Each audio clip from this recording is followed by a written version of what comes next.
ದೇಶದ ನೌಕಾಪಡೆ ಬಲವನ್ನು ಮತ್ತಷ್ಟು ಹೆಚ್ಚಿಸಬಲ್ಲ ಮೊತ್ತಮೊದಲ ಸ್ವದೇಶಿ ನಿರ್ಮಿತ ವಿಮಾನ ವಾಹನ ನೌಕೆ ಐಎನ್ಎಸ್ ವಿಕ್ರಾಂತ್ ದೇಶ ಸೇವೆಗೆ ತನ್ನನ್ನು ತಾನು ಸಮರ್ಪಿಸಿಕೊಂಡಿದೆ. ಈ ಐಎನ್ಎಸ್ ವಿಕ್ರಾಂತ್ ಲೋಕಾರ್ಪಣಾ ಕಾರ್ಯಕ್ರಮಕ್ಕೆ ಪ್ರಧಾನಿ ಮೋದಿಯವರು ಕೊಚ್ಚಿಗೆ ಆಗಮಿಸಿದರು. ಇಡೀ ದೇಶವೇ ಹೆಮ್ಮೆ ಪಡುವ ಈ ವಿಕ್ರಾಂತ್ ನೌಕೆಯ ವಿಶೇಷತೆಗಳು ಏನು ಎಂಬ ಮಾಹಿತಿ ಇಲ್ಲಿದೆ.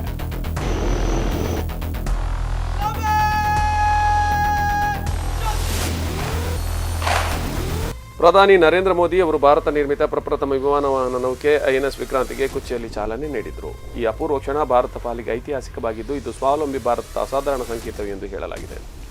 ಇದರ ವೆಚ್ಚ ಸುಮಾರು 20,000 ಕೋಟಿ ರೂಪಾಯಿ. ಐಎನ್ಎಸ್ ವಿಕ್ರಾಂತ್ ಅನ್ನು ಅತ್ಯಾಧುನಿಕ ಯಾಂತ್ರೀಕೃತಗೊಂಡ ವೈಶಿಷ್ಟ್ಯ ಹಾಗೂ ತಂತ್ರಜ್ಞಾನದೊಂದಿಗೆ ಸಿದ್ಧಪಡಿಸಲಾಗಿದೆ. ಇದು ಭಾರತದ ಸೇನಾ ಇತಿಹಾಸದಲ್ಲಿ ಇದುವರೆಗೆ ನಿರ್ಮಿಸಲಾದ ಅತಿ ದೊಡ್ಡ ಹಡಗು. ಇದು ದೊಡ್ಡ ಪ್ರಮಾಣದ ಸ್ಥಳೀಯವಾಗಿ ಪೂರೈಕೆಯಾಗುವ ಉಪಕರಣಗಳು ಮತ್ತು ಯಂತ್ರೋಪಕರಣಗಳನ್ನು ಹೊಂದಿದೆ. ಸುಮಾರು 40,000 ಟನ್ಗಳಷ್ಟು ಭಾರ ಹೊರುವ ಸಾಮರ್ಥ್ಯವಿದ್ದು, ಭಾರತೀಯ ನೌಕಾಪಡೆಯ ಅತಿದೊಡ್ಡ ಯುದ್ಧ ನೌಕೆ ಇದಾಗಿದೆ. ಐಎನ್ಎಸ್ ವಿಕ್ರಾಂತ್ ಭಾರತೀಯ ನೌಕಾಪಡೆಯಲ್ಲಿ ವಿಕ್ರಾಂತ್ ಹೆಸರಿನ ಎರಡನೇ ವಿಮಾನ ವಾಹನ ಯುದ್ಧ ನೌಕೆ ಇದಾಗಿದೆ. 1971ರ ಪಾಕ್ ಯುದ್ಧದಲ್ಲಿ ಪ್ರಮುಖ ಪಾತ್ರ ವಹಿಸಿದ್ದ ಭಾರತದ ಮೊದಲ ವಿಮಾನ ವಾಹನ ನೌಕೆಯಾದ ವಿಕ್ರಾಂತ್ ಹೆಸರನ್ನೇ ಇದಕ್ಕೆ ಇಡಲಾಗಿದೆ. ಇದನ್ನು ಭಾರತೀಯ ನೌಕಾಪಡೆಯ ಆಂತರಿಕ ಯುದ್ಧ ನೌಕೆ ವಿನ್ಯಾಸ ಘಟಕ ವಿನ್ಯಾಸಗೊಳಿಸಿದೆ. ವಿಮಾನ ವಾಹಕ ಬೃಹತ್ ನೌಕೆಗಳನ್ನು ದೇಶೀಯವಾಗಿ ವಿನ್ಯಾಸ ಮಾಡಿ ಅದನ್ನು ಅಭಿವೃದ್ಧಿಪಡಿಸುವ ಸಾಮರ್ಥ್ಯ ಹೊಂದಿರುವ 6ನೇ ರಾಷ್ಟ್ರವಾಗಿ ಭಾರತ ಹೊರಹೊಮ್ಮಿದೆ. ಇದಕ್ಕೂ ಮೊದಲು America, Russia, China, France, Britain ದೇಶಗಳು ಮಾತ್ರ ಈ ರೀತಿಯ ತಂತ್ರಜ್ಞಾನವನ್ನು ಹೊಂದಿದ್ದವು. ಭಾರತೀಯ ನೌಕಾಪಡೆಯ ಪ್ರಕಾರ ಐಎನ್ಎಸ್ ವಿಕ್ರಾಂತ್ ವಿಮಾನ ವಾಹನ ನೌಕೆ 262 ಮೀಟರ್ ಉದ್ದವಿದೆ, 40,000 ಟನ್ಗಳಷ್ಟು ಭಾರ ಹೊರುವ ಸಾಮರ್ಥ್ಯ ಹೊಂದಿದೆ, 60 ಮೀಟರ್ ಅಗಲವಿದೆ. ಭಾರತದ ಕಡಲ ಇತಿಹಾಸದಲ್ಲಿ ನಿರ್ಮಿಸಲಾದ ಅತಿದೊಡ್ಡ ಹಡಗು ವಿಕ್ರಾಂತ್. ಇದರ ಗಾತ್ರವೇ ಸುಮಾರು 2 ಫುಟ್ಬಾಲ್ ಮೈದಾನದಷ್ಟು ದೊಡ್ಡದಾಗಿದೆ.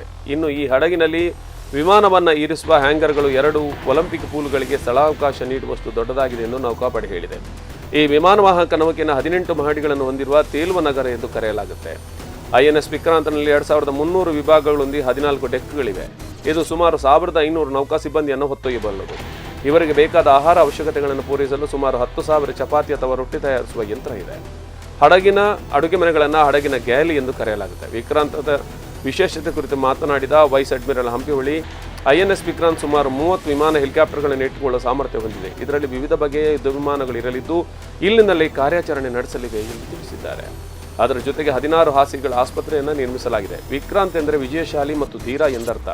ಇದರೊಂದಿಗೆ ದೇಶೀಯವಾಗಿ ಏರ್ಕ್ರಾಫ್ಟ್ ಕ್ಯಾರಿಯರ್ ಅನ್ನು ತಯಾರಿಸುವ ಸಾಮರ್ಥ್ಯ ಇರುವ ಕೆಲವೇ ದೇಶಗಳ ಗುಂಪಿಗೆ ಭಾರತ ಸೇರಿಕೊಂಡಿದೆ.